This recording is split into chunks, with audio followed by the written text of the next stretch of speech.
حقኛ ስመይ ክዕቀበለይ ዝመርጽ ብናይ ቁልዕነተይ ሳጓግን ዛንጌ ቦሉኒ ዛንጌ ኣዝየ ነዊሕ ካብ ምዃነይ ዝተላዕለ ዝወፀኒ ሳጓዩ እዛ ዛንጌ ትብል ሳጓይ ድማ ካብ ዛንጌዳ ዝብል ቃል ዝወፀዩ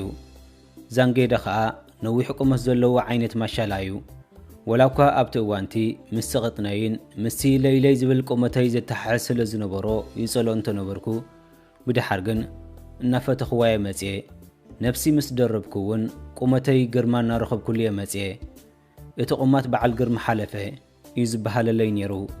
ብፍላይ ኣብ ስደት ምስ ወጻኹ ብጣዕሚ ነፍሲ ወሲኸ እቲ ቁመተይ እውን በቲ ነፍሲ ተዋሒጥዩ ኣብዚ ምስ መጻኹ ከዓ እታ ዛንጌ ትብል ሳጓይ ዝጠፈት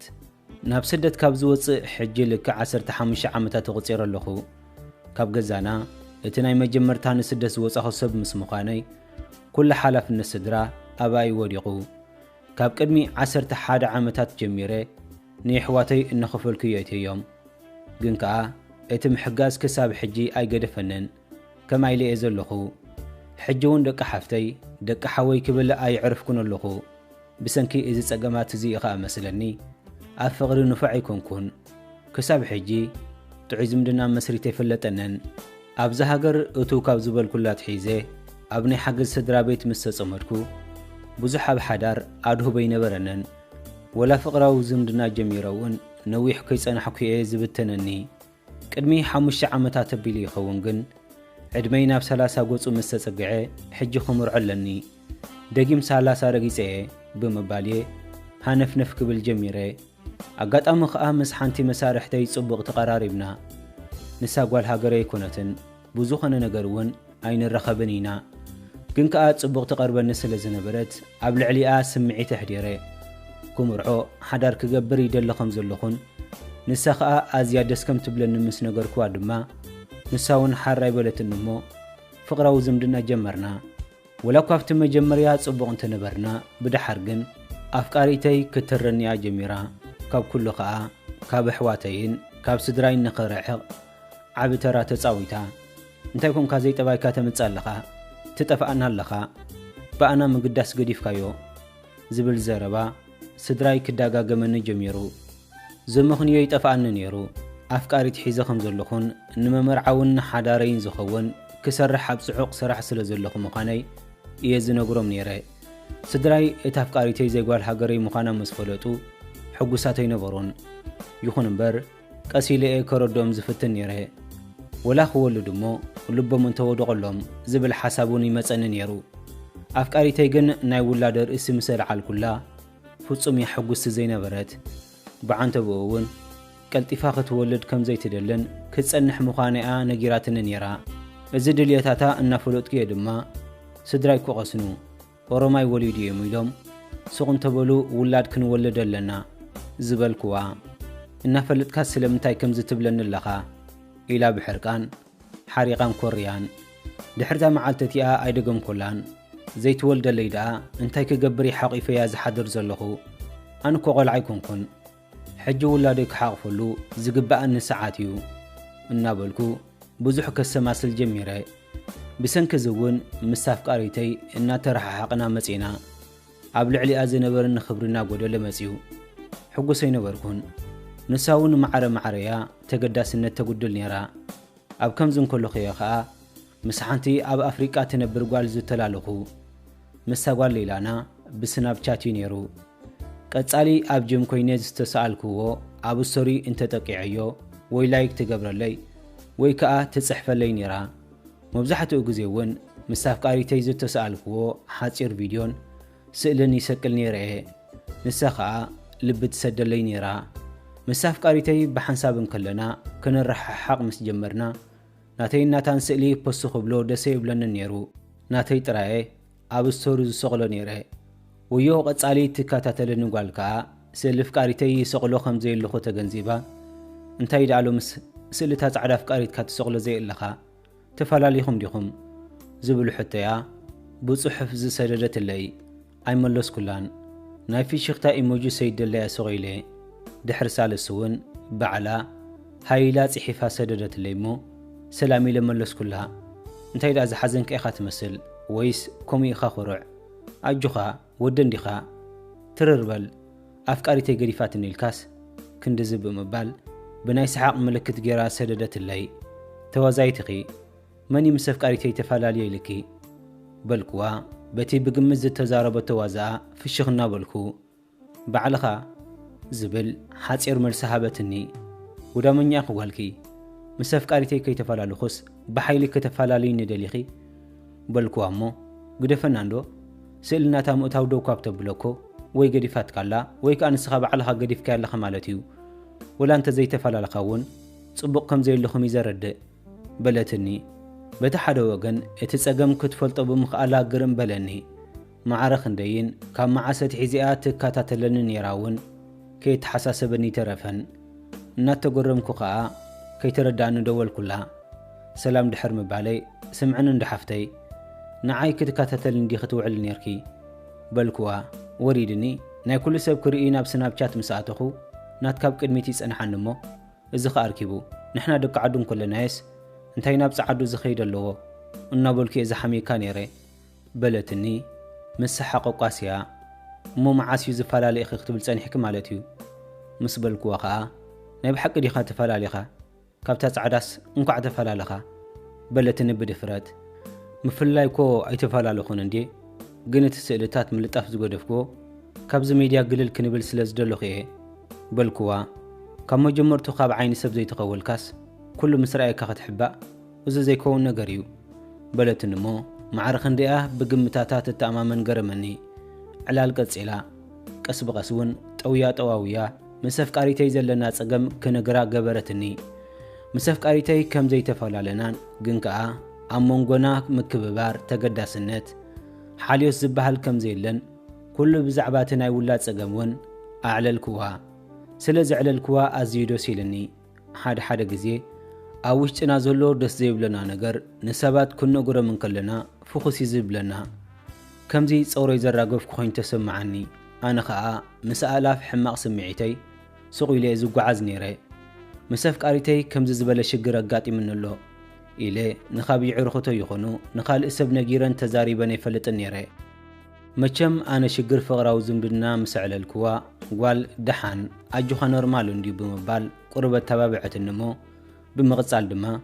ንስኻ ግዳ ንሕና ደቂ ዓድኻ እንከለናካስ እንታይ ናብ ጻዕዳ ዝኸይድ ኣለካ ንዓና ፕሮሰስ ገይርኩም ከይትወስዱኮ ኢኹም ናብ ዘንጸዓዱ ጽግዕግዕ ትብሉ ዘለኹም ሕጂ እውን ናብ ሕዋትካ ተመለስ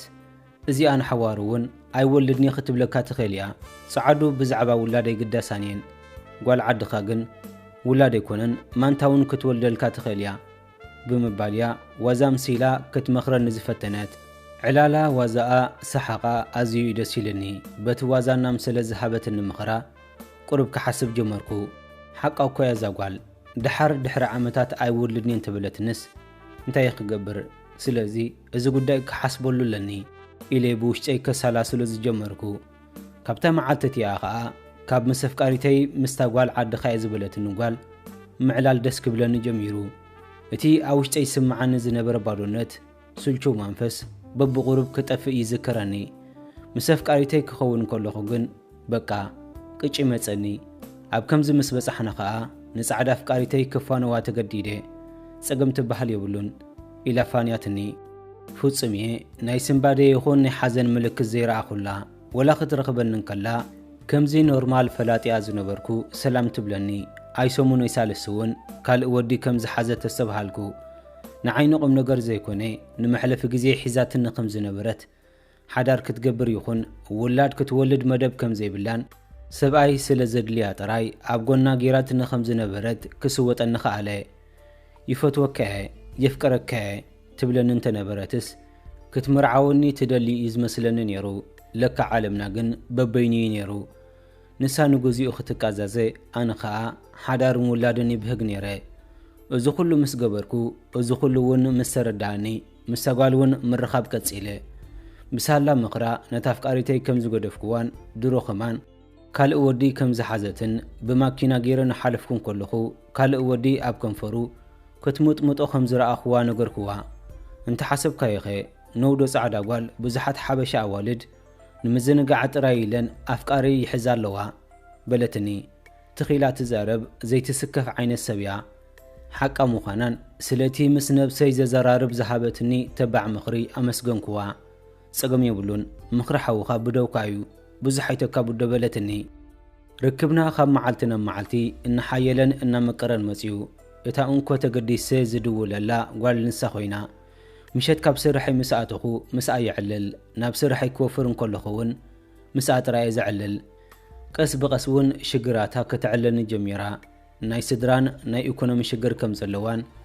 نبينا تقالست كم تنبر ياز نقرتني اجخو صقم يبلون ازو كله زبقعلو معلتو كهليو እናበልኩ ሞራሊ ህባኒረ ሓደ ግዜውን እንተስ በገርሃ እንተስ ኮነይላ አዚያ ተሸጊራ ከምዘላ ዓለለትንሞ ጸገም የለን ድሓን ክንደይ ዝኣክል ገንዘብ ይዘድልየክ ዘሎ ከም ሓወኹ መጠን ክሕግዘ ክፍቅድ ለይበልኩዋ ኖ ኣነ ክትሕግዘኒ ስለ ዝደለኹ ይኮንኩን ሽግረይ ካፊለካ ንስኻ እቲ እንኮ ሽግረይ ዝዕሎ ሰብ ስለ ዝኾንካ ጥራይ ኣነ ክሽግረካ አይደለኒ ከም ገለ ገይረ ባዕለይ መፍትሕ ክረኽበሉ እየ ድሓን ዝብል መልሲ ኣዝሃበትኒ بت زهبتن ملسي أزيدني غيا كم مبزحته سب بعلا دفيرا سدد اللي زي مبالان كسدل كي إلياون دحان شجري بعليك فتحي مبالان فلي تقال كوينا كسمع عني جميرا أزيدني غيا قبل بيون عبوة تاخت حسكي لا دحان الجوخي تسكفي أنا ناتشجر كي كون كسدل كي سلزل النتراي سلزي تقبل نبجخ بمبال لما نكوها نساون كابل كاس حراي غني تحزر لي انا كسدل لي سلز دلخ يكونكن كم دي لتزاريبكا نسخا شجر كاس لتعلني انا خابق اقره لي شجري كافي لكا بتفطري اذا سدل لي مبال اي فتواني بمبال نزر اخوا حاليت ازيا مسجنتني صقم كم زيبلون دقيمون يحوات كم زخنا ان تشجر السوق لي كم زي ريا نغركوا دحرزون نصبحتو دامدامي لي حوال رخيبنا باديس ابا سدد كلها بدحر زون بحرياتا أكايدا أتحساس بقى سلز فتخوه بقى مزاقوال كودلني كابزي أتبلس قوال أبي خركب إلا بمحساب نحدار نقوم نقر كم زتمن نخوا بمنقار نزم دنا حاتت كوا نساون نسالس زخون أمو صبق نسامة مع الكادو تأمن كخسر كايدلني قنك أفريحنا بلت ويوي كتبل دحر مصنح حراي بلت النمو زمدنا حديلنا جمرنا يو مبزحتو غزي بو فيديونا تداولنا نعلل نيرنا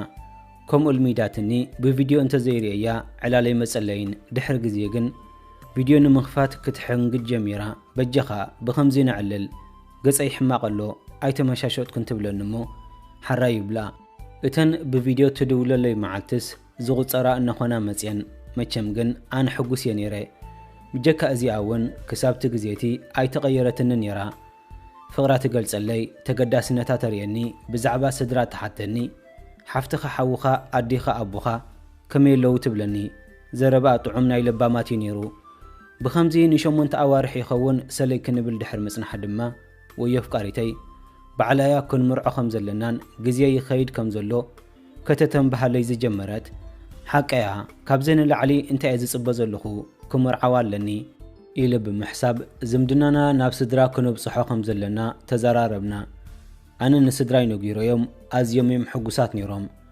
نساون نسدرا كمزو نغروتو من غنكا نزمدنانا كقبلو خمزي كالونيا ازيا زحزنت مسيلا زنغرتني انتاي تشجر سلمتاي مقبال ابي مخي مسبلكوا دما قدم يحصي ما خمز نبرون غنكا نتودي سلازي فوتوتو كمزا ابيتو من حجي خا موس انت زي كوينو مسكال ايتم رعونيخي يبلوا خمزلوي ازنغرتني كمز مسبلتنون امو انتاي دالنا منو غبرو انتاي نخنغبر حجي زبل حتو قتل كلها انا برنساتمكو ايكونن مسخا خنبرو سلازي اني ازوسنو ولا نساتم اي قبلوو انا غن كوسني مسامو ولا خلتينا قال كيدانا اسر بلتني انا ز حسابا اي تقبلكون نسدرا اخونو ردوم كم زلنا بزح تزاريبيا نساغن سدراي زو سمع سبات يكونني ليا زقبصتني موداتو دما حرا اليا اب حسابات سمامعي سدراي بزي سدرا تمرعوا لخيلهم كيغاططو ليمتان اي نغركو من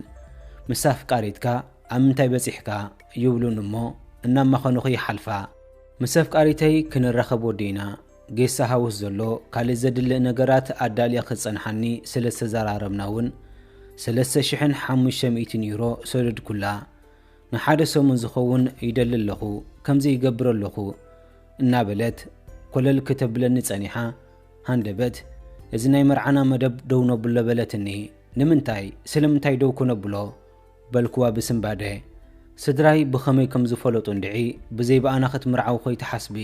ኢሎም የፈራርሑን ኣለዉ ብፍላይ ከዓ ኣብዚ ዘለዉ ቤተሰብ ከፍዮምኒ ዝብል መልሲ ሃበትኒ ንስድራኣን ነቶም ዘፈራርሕዋ ዘለዉ ቤተሰብ ክረኽቦም ቁፅሮም ክትህበኒ እኳ እንተሓተትክዋ ኣፍቃሪተይ ግን እንተረኺብካዮም ነገራት ክብእስ እዩ ክሳብ በዓለይ መፍትሒ ዝረኽበሉ ስቕ ምባል ይሓይሽያ ዝበለትኒ በዚ ከዓ ስቕ ኢለ ብኸምዚ መደባትና ደው ኣቢልናዮ ናተይ እናታን መረኸብ ተቋሪፁ ወላ ስቕ ኢለ ናብ ኣዲስ ኣበባ ክመጽእ ሞ ብኣካል ክንረኸብ እንተበልክዋ ከይትመጽእ ክሳራ ንኽሳራ ከይትኸውን ኣነ ይረኽበካን እየ እዘን ገንዘብካ እውን ክሳብ ዝጉዳይ መፍትሒ ዝረኽበሉ ዓቂበን ክጸኒሐ በለትኒ ኣዝየ ተጨነቕኩን ተበሳጨኹን ኣብ ከምዚ እንከለኹ ግን ሓደ ሓሳብ መጸኒ ንዓ ከይነገርኩ ስቕ ኢለ ናብ ኣዲስ ኣበባ ክኸይድ ኣለኒ ሃንደበት ኣብ ኤርፖርት ኣለኹ እንተይለያ ክትቅበለኒ እያ ብኣካል ኮፍ ኢልና ድማ ብዛዕባ ጉዳይና ንዘራርብ ምሶም ቤተሰባ እውን ንማያየጥ ዝብል ሓሳብ እዩ ትኬተይ ቆሪፀ ድማ ካብዚ መዓት ህያባትን ክዳውንትን ሒዘላ ናብ ኣዲስ ኣበባ ተበገስኩ ጉዕዞ ነፋሪት ወዲኤ ኣብ መዓርፎ ነፋሪት ኣዲስ ኣበባ በፂሐ ናብ ኣፍቃሪተይ እውን ደወልኩ ኣፍቃሪተይ ንግሆ ስለ ዝነበረ ደቂሳ ስለ ዝነበረት ኢንተርነታ ዕፁይ ነይሩ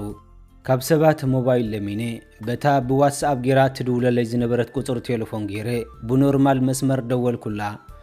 ግን ከዓ ቴሌፎና ትሰርሕ ኣይነበረትን ኢንተርነት ትዕፁ ቁፅሪ ቴሌፎና እውን ዘይትሰርሕ ምስ ምዃና ክሸቐል ጀመርኩ ድሓን ሞባይል ዓፅያ ደቂሳት ሁሉ ኢለ ክሳብ ዝረፍት ተጸበኹ እሞ መሊሰ ደወልኩላ ድሕሪ ክንደይ ከኣፍቃሪተይ ተመለሰትን እሞ የቕረይታ ተጸሊእኒ ደቂሰ የርፊደ ኢላ ኣመኸነየት እንታይ ትብሊ ከመይ ዳ ጌርኩ ጓለይ በልኩዋ ሰዓል መሳለይት ምዃና ነገረትን እሞ ድሓን እዚ ሰርፕራይዝ ምስ ነገርኩኺ ክትጠፍኣልኪያ ሰዓል ዳ ኣብ ኣዲስ ኣበባ መፅለኹ ፍቕረይ ሰርፕራይዝ በልኩዋ ፍጹም ክትኣምነኒ ከኣለትን ብቪድዮ ደው ኢለ እቲ ኤርፖርት መሰርኣኽዋ ግን ኣዝያ ሰንበደት እንታይ ክትገብር መፂኻ ከይትመጽእ ከሲርካ ከይትምለስ ምሽ ኢለካ ኣነ ነጌረካየ ብዛዕባይ ብዙሕ ዘይትፈልጦ ነገራት ኣሎ ብምባል ቴሌፎን ዓፀወትኒ ደጊመ ክድውለላ እንትፈተንኩስ ድሮ ብሎክ አንጢራትኒ ጸኒሓ ዝኾነቶ ክርዳእኒ ከኣለን እቲ ብዛዕባይ ብዙሕ ዘይትፈልጦ ነገር ኣለካ ምባላ እውን ሓድሽ ነገር እዩ ነይሩ ንዓይ ከምኡ ኢላትኒ ይትፈልጥን እያ ዝሓበእትኒ ነገር ከም ዘለዋ እዩ ዘነፅር ኣነ ምስኪን ከዓ ኩሉ ነገራት ትዕለኒ እዩ ዝመስለኒ ነይሩ ብሓዘን ብጓሂ ተቖልየ ኣብ ርእሲኡ ከዓ ጥሜት ተወሲኽዎ መወዳእትኡ ናብ ሓደ ብኣካል ካብ ዘይረኽቦ 12 ዓመታት ዝገበረ ቤተሰብ ደው ኢለ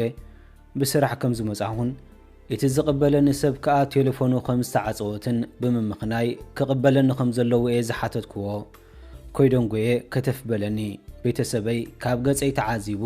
ጽቡቕ ከም ዘየለኹ ክፈልጥ ክኢል እዩ ኣነ እውን ዘጋጠመኒ ሽግር ኣዕለልክዎ ድሓን ኣብዚ ኣዲስ ኣበባ እንተላስ ክንረኽባ ኢና እዚ ናባይ ግደፎ ካብ እንዳ ሸይጣን ከምፃየ የበለኒ ስለ ሰርባዕተ ስእሊ ሃብክዎ እሞ ክሓታትት ክፈታትሽ ጀመረ መወዳእትኡ ከዓ ወየፍቃሪተይሲ ኣብ ኣዲስ ኣበባ ዘይኮነት ኣብ ካምፓላ ከም ትነብርን ካብ ኣዲስ ኣበባ ናብ ካምፓላ ካብ ትሓልፍ 2 ዓመታት ከም ዝገበረት እዩ ሓበሬታ መፂና እዚ ከኣምኖ ይከኣልኩን እዚ ምናልባት ኣነ ከይረኽባ ባዕላ ዝፈጠረቶ ድራማ ክኸውን ይኽእል እዩ ኢለ ሱቕ ኢለ ምኽንያቱ ኣብ ካምፓላ እንተትህሉ ደኣ ከመይ ጌራ ናብ ኣዲስ ኣበባ ገንዘብ ሰዲደላ ትቕበሎ ነይራ ዝብል ሓሳብ መጸኒ ነቶም ንፈልጣ ኢና ዝበሉኒ ሰባት ረኺብና ኣዘራሪብናዮም ብዛዕባ እቲ ገንዘብ እኳ ብኸመይ ከም ትቕበሎ እንተዘይፈለጡ ንሳ ግን ኣብ ካምፓላ ከም ትነበር ርግፀኛታት ከም ዝኾኑን ቁፅሪ ቴሌፎና እውን ክህቡና ከም ዝኽእሉ እዮም ዝነገሩኒ ቁፅሪ ቴሌፎና ወሲደ ተፋኒዮም ምሸት እውን ደወልኩላ ብናይ ኤውሮጳ ቁፅሪ ኣፕሊኬሽን ኣውሪድና ምስ ደወልኩላ እያ ተቐቢላትን እምበር ብናይ ኣዲስ ኣበባስ ክትቀበለኒ ኣይከኣለትን ነይራ ኣበይ ከም ትነብር ፈሊጠ እዚ ኩሉ ግዜ እውን ተታልልኒ ከም ዝነበርክ ፈሊጠ ኣነ ሕማቕ ክገብር እንተደልየ ካምፓላ ንዓይ ርሑቕ ኣይኮነን ግን ከዓ ንስኺ ሕማቕ ስለ ዝገበርኪ ኣነ ሕማቕ ይገብርኒ ስለምንታይ ጥራይ ከምኡ ከም ዝገበርክ ንገርኒ በልኩዋ ኣይመለሰትለይን ዓፀወትኒ ብድሓር ግን በቃ ኣነ በዲለ ጠሊመካየ ግን ከዓ ክጠልመካ እታ እንኮ ዝነበረትን ኣማራጺትያ ኣማራጺ ነበረንን ኣነ ሰላም ገይረ ሓዳር ክገብር ይተዓደልኩን በቃ ተስፋ ቆሪጸ እቲ ሓቂ ክነግረካ ስለ ዘይከኣልኩ ድማ ከሲርካ ከይትምለስ ናባይ ገጽካ ኣይትምጻእ ኢለካ ነይረ ገንዘብካ እውን ተጠቂሞልየ ወላ ጠላም በለኒ ሰራቂት በለኒ كحاديت بلني كقبولة جنك أبجيخا دقيمك خيت رخبني كتلم زي جبا كاسبي خانير كاجن أبوزح شجر زلوا سبوديكا بمباليا كبب بلاد حفاظ سدرت اللي شجر كم زلوا كوا أنت نجرتني اتشجر عجن أنتي مخانو كتزارب فقدني نبرتن ولو نكخ حتى نتدول كلها تليفون عجن كابتا ساعات حذاء عزوتي أخوينا دحاني كم تزقات أمنس بزح ما يتسمع عنن بحركان زاكل جن نسومن زاكل أوالد نحسكو بمسخ زانا قاعد حرم مسنحي نابز عادية تمليسه نخلو رسيعون هوتي ممرح قصيله حجد ما عبدحان زخونو خنتاتي ركب اللخو هوت كتصاليتها زقاتم يقاتم إيدكا زي مهابن تسفا زي مقراص انت مهيره تقلم تقدفكا امون تركب تبلاتي انت قدفكا حالاي تركب كل ما تكاتا لو اتحانتي متكاتا زي بالله تنفاسنا ترايا تفتصمه